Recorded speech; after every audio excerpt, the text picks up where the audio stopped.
Hello everyone, আসসালামু আলাইকুম। Welcome back to my new blog. আশা করছি সবাই আল্লাহর রহমতে ভালো আছে। তো নতুন আরেকটি ডেইলি ব্লগ শেয়ার করতে যাচ্ছি। আই হোপ ব্লগটি আপনাদের কাছে ভালোই লাগবে। সকালবেলা ঘুম থেকে উঠে একটু বারান্দায় গিয়েছিলাম। তখন হচ্ছে সকাল 8:30টার মতো বাজে। গিয়ে দেখি আকাশের অবস্থা একদমই ভালো নেই। যদিও সকাল 7টা 6:30টার দিকে বৃষ্টিও হয়েছিল।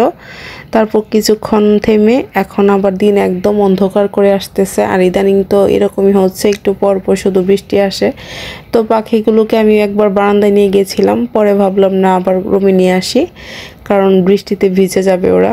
তো যাই হোক, বারান্দা থেকে রুমে চলে আসলাম। তারপর ফ্রেশ হয়ে হালকা একটু নাস্তা করে নিয়েছিলাম। তারপর হচ্ছে দুপুরে রান্নাবান্না শুরু করে দিয়েছি। আর আজকে হচ্ছে এখানে পটল আর হচ্ছে কচুরমুখী দিয়ে একটা তরকারি রান্না করা হবে, তো সেটারই প্রস্তুতি চলছে আসলে। আর এখানে কচুরমুখীটাকে আমি হালকা একটা ভাপ দিয়ে নিয়েছি, আর সাথে তো পটল এরকম করে কেটে নিলাম। তো এই তো, আর চিংড়ি মাছ দিয়ে হচ্ছে তরকারিটা রান্না করা হবে। চিংড়ি মাছের মধ্যে সব মশলা একসাথে দিয়ে দিয়েছি। আর পটল কচুরমুখী দিয়ে রান্না করলে ভালোই লাগে খেতে। পেঁয়াজটা যখন ভাজা হয়ে গিয়েছে তখন হচ্ছে আমি মশলা দেওয়া চিংড়ি মাছগুলোকে দিয়ে দিলাম। আর এখন অল্প একটু পানি দিয়ে চিংড়ি মাছটাকে কষিয়ে নিব, দেন হচ্ছে আমি সবজিগুলোকে দিয়ে দিব। তো এই তো 5 মিনিটের মতো আমি কষিয়ে নিয়েছি। এখান থেকে তেল উঠে এসেছে, তার মানে চিংড়ি মাছটা কষানো হয়ে গিয়েছে। তারপর হচ্ছে সবজিগুলোকে দিয়ে দিলাম। আর সবজি দেওয়া হয়ে গেলে আরও 4-5 মিনিটের মতো কষিয়ে দেন হচ্ছে আমি এটার মধ্যে ঝোল দিয়ে দিব। আবার কচুরমুখী দিয়ে ছোট মাছ দিয়ে টক রান্না করলেও কিন্তু ভালো লাগে। আর এই খাবারটা আমি অনেক বছর আগে আমাদের গ্রামে একবার খেয়েছিলাম, এত বেশি মজা ছিল। কাঁচা তেঁতুল দিয়ে হচ্ছে টকটা রান্না করা হয়েছিল।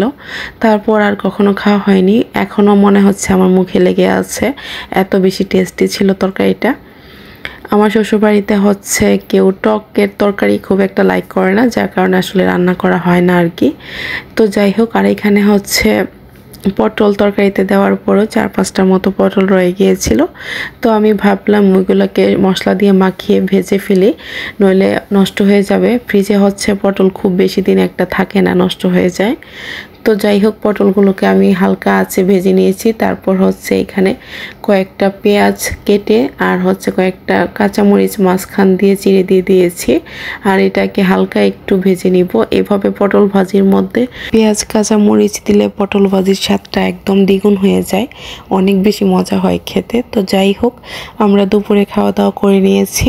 আর এখন হচ্ছে সন্ধ্যাবেলার দিকে। আজকে হচ্ছে সন্ধ্যার নাস্তায় খুব মজাদার একটা খাবার তৈরি করব, ভাবলাম আপনাদের সাথেও শেয়ার করে ফেলি। আজকে হচ্ছে আমি স্যান্ডউইচ বানাবো।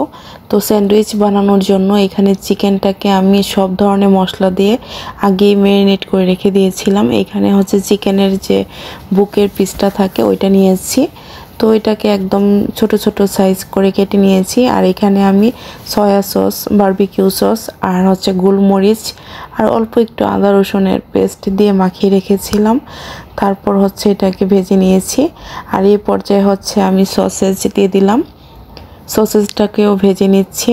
চিকেন ভাজার সময় আমি কয়েকটা কাঁচা মরিচও কেটে দিয়ে দিয়েছিলাম।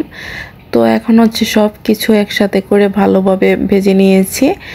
তো ভাজা হয়ে গেলে আমি কিন্তু অলরেডি একটা স্যান্ডউইচ বানিয়ে ফেলেছি, দেখতেই পাচ্ছেন। এটাকে হালকা আঁচে একটু করে ভেজে নিচ্ছি। আর স্যান্ডউইচটা খেতে মাশাআল্লাহ অনেক বেশি মজা হয়েছিল। আর এখানে যে সসটা দেখতে পাচ্ছেন, এই সসটা হচ্ছে 4-5 দিন আগে আমি পিৎজা বানিয়েছিলাম, সেখান থেকে অনেকটা সস রয়ে গিয়েছে। তো ভাবছিলাম এই সসটা দিয়ে কি বানানো যায়। হঠাৎ মাথায় আসলো যে স্যান্ডউইচ বানিয়ে ফেলি, যেহেতু বাসায় চিজও আছে। তো যেই কথা সেই কাজ, স্যান্ডউইচ বানিয়ে ফেললাম। আর এখানে অলরেডি একটা স্যান্ডউইচ হয়ে যাওয়ার পর আমি সবাইকে এরকম করে কেটে দিয়ে দিচ্ছিলাম। এই তো, আর স্যান্ডউইচগুলো এত বেশি ক্রিস্পি হয়েছিল, খুবই মজা হয়েছিল। আর এখানে হচ্ছে আরেকটা আমি রেডি করে নিয়েছি বানানোর জন্য। আমি ওভেনে দিতে পারতাম, কিন্তু আমার কাছে মনে হয়েছে যে ফ্রাইং প্যানেই ভেজে ফেলি, ওভেনে আর ঝামেলা করতে চাই নাই। সবাইকে দেওয়া হয়ে যাওয়ার পর এখন হচ্ছে আমিও খেয়ে নিচ্ছিলাম। আর সত্যি অনেক বেশি মজা হয়েছিল। একদমই মনে হয়নি যে এটা বাসায় বানানো স্যান্ডউইচ, মনে হচ্ছিল যে বাহিরের কোনো স্যান্ডউইচ খাচ্ছি। চাইলে কিন্তু আপনারা এইভাবেই ঘরোয়া উপাদান দিয়ে বানিয়ে নিতে পারেন, চিজ না দিলেও চলে, এমনিতেও বানালে ভালোই লাগবে খেতে। তো এই তো সব কিছু মিলিয়ে আজকের বিকালের নাস্তাটা একদম অন্যরকম ছিল, সবার কাছেই খুব ভালো লেগেছে। আর সন্ধ্যার পরে আমার দেবর হচ্ছে বাসায় মিষ্টি নিয়ে এসেছে, এর কারণ হচ্ছে তার প্রমোশন হয়েছে, সেই খুশিতেই মিষ্টি আনা। এখানে ছিল লাড্ডু আর হচ্ছে কাঁচাগোল্লা। যদিও বাসায় সবাই মিষ্টি খুব একটা খায় না বললেই চলে, শুধু লাড্ডুটা পছন্দ করে আর কি বাসার সবাই। আর আমি মিষ্টি একদমই পছন্দ করি না। তো যাই হোক, এই যে মিষ্টিগুলো আমি হচ্ছে ফ্রিজে রেখে দিব এখন, যদিও কেউ খাবে না, রাত হয়ে গিয়েছে, সবাই লাড্ডুটা একটু একটু করে খাচ্ছিল এই আর কি। যেহেতু খুশি সংবাদ, মিষ্টি তো না আনলেই না। তো যাই হোক, আর এখানে হচ্ছে কিছু কাঁচা আম আমি কেটে নিয়েছিলাম, এর কারণ হচ্ছে আমি আচারের জন্য আম কিনেছিলাম, তো কাটার পর দেখলাম কয়েকটা আম হালকা একটু পেকে গিয়েছে, তো এটার আমি আচারে দিতে চাচ্ছি না, যার কারণে কেটে নিয়েছিলাম। আর লোভনীয় এই খাবার দিয়েই শেষ করতে হচ্ছে আমার আজকে ছোট্ট ব্লগটি। আই হোপ পুরো ব্লগটি আপনাদের কাছে ভালো লেগেছে।